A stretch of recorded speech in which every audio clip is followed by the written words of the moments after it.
I was absolutely shocked to see some of the ownership numbers in these must-add players before week 7. There are some really good players available on the waiver wire that are under 55% owned, and you'll see in the first 3 players, just these guys should be well above their ownership percentage, so I highly recommend you look specifically at the first 3 players and see if they're available in your leagues. I also cover some good, deeper options later on in the video as well for those of you that are in some deeper leagues. So we've got a ton of great players for a must add before week 7 of fantasy hockey, guys. So let's get just right into the video and cover them.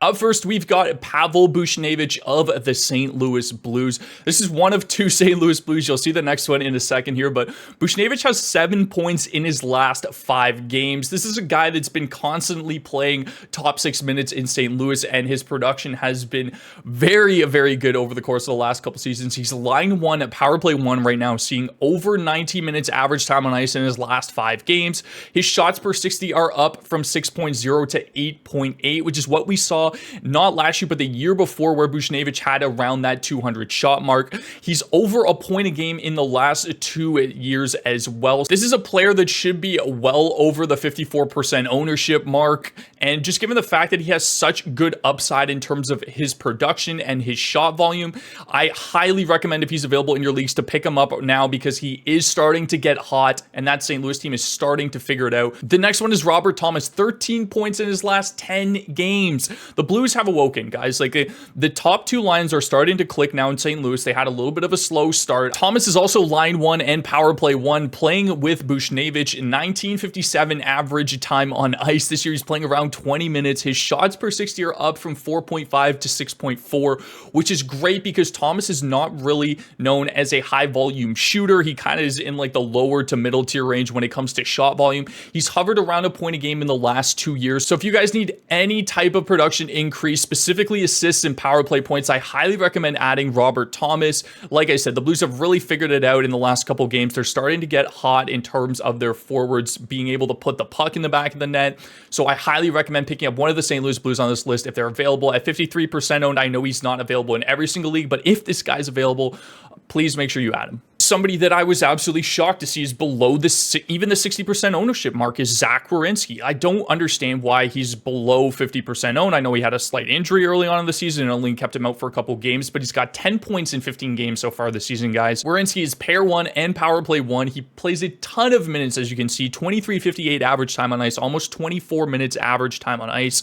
Line A is back. The power play is going to come. I know things in Columbus right now are kind of shaky in terms of their higher end forwards not producing, and there's some, issues with them being benched and stuff, but the points are going to come, especially with Werenski. You can see already he's got 10 points in 15 games played. There's no reason why this defenseman should be under 70% owned. If he is available in your league, please pick him up. You guys have to understand how little 50-point defensemen are available in fantasy hockey, and on top of that, this guy will get you over 200 shots and 100 plus blocks. He's an absolute must add if he's available in your league. Please pick him up. Up next, we have Wyatt Johnston of the Dallas Stars, 13 points in 15 games. Look out. This guy is poised for a big breakout if he continues to see that line 2 minutes.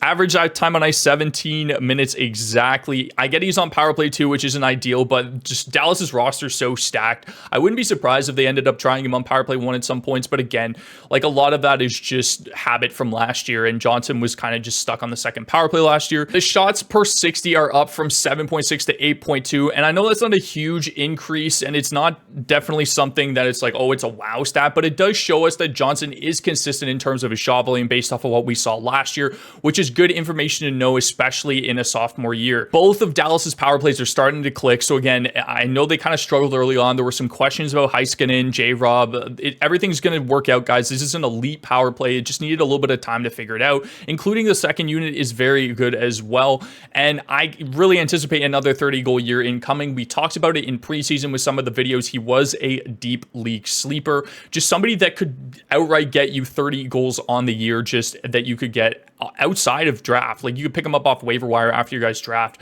So again, I highly recommend if you're in a deeper league that you pick this guy up. He's going to continue to play a line 2 minutes and absolutely eat up the point totals. Up next, we have Eeli Tolvanen of the Seattle Kraken.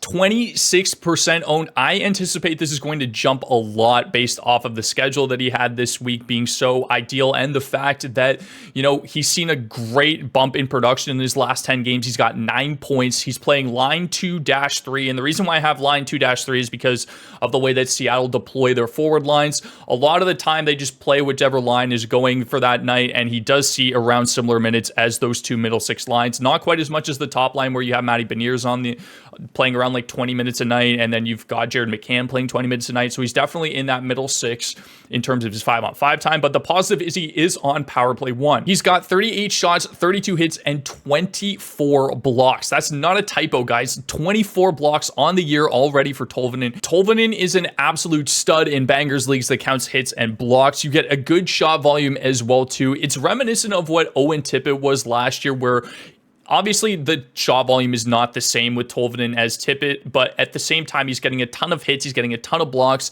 He's on power play 1. He's got 9 points in his last 10 games. Things are on the upswing for Tolvanen going forward. He's got legitimate 50-point, 160-plus shot, and 140-plus hit upside. Difficult to kind of project the blocks because of how insane they are early on, and we expect them to kind of slow up a little bit. But the fact that he's just blocking this much in general is unbelievable for Tolvanen going forward. I highly recommend you grab this guy. His ownership is going to go up in the next little bit, especially due to his recent success in production, as well as how insane his peripherals are so far. Another solid deep league option is Matthew Knies right now at 24% owned. He's got 4 points in his last 5 games, playing line 1 with Austin Matthews and Mitch Marner and power play 2.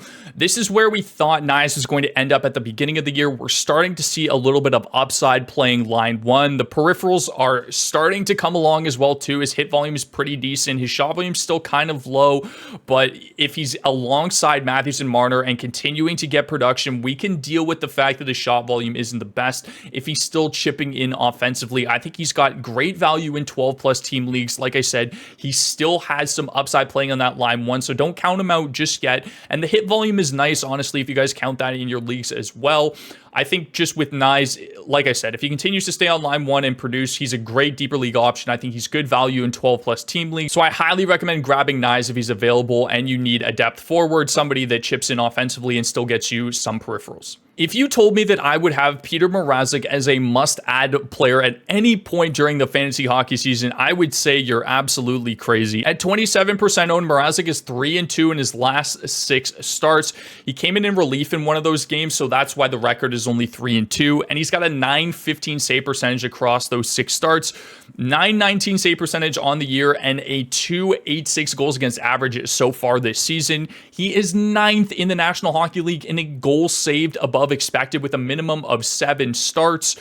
Play him while he's hot, guys. Like, goaltending is so scarce right now and is so volatile. You've got high-end goalies playing terrible. You've got low-end goalies playing great. Just if you need help in the goaltending situation, depending on what your league is, depending on the league settings and everything, what kind of points are valued in whatever, whether you're in a categories league, anything of the sort, if you need help goaltending-wise, just play him while he's hot. He's getting a ton of volume right now in Chicago. He's playing good. I know they just gave up 4 to Tampa Bay last game, but still, like, he's getting a ton of volume. He's been good over the past 6 games. He's starting to kind of, like, you know, find his groove in Chicago for whatever reason. I think he's got great value in 12-plus team leagues or whatever your goaltending situation is.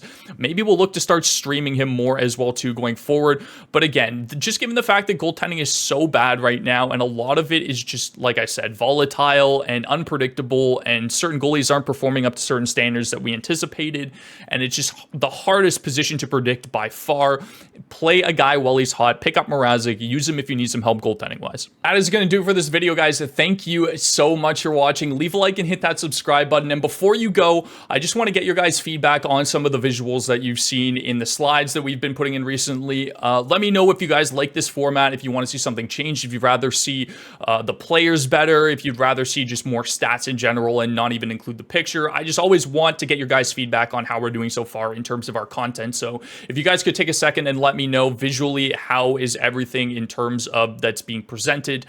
Really appreciate your guys' feedback as always. But thank you again so much for watching the video. Be sure to hit that subscribe button. We've got a ton more content coming for you guys soon. So thank you again so much for watching. I will see you in the next video. Have yourselves a fantastic rest of the day.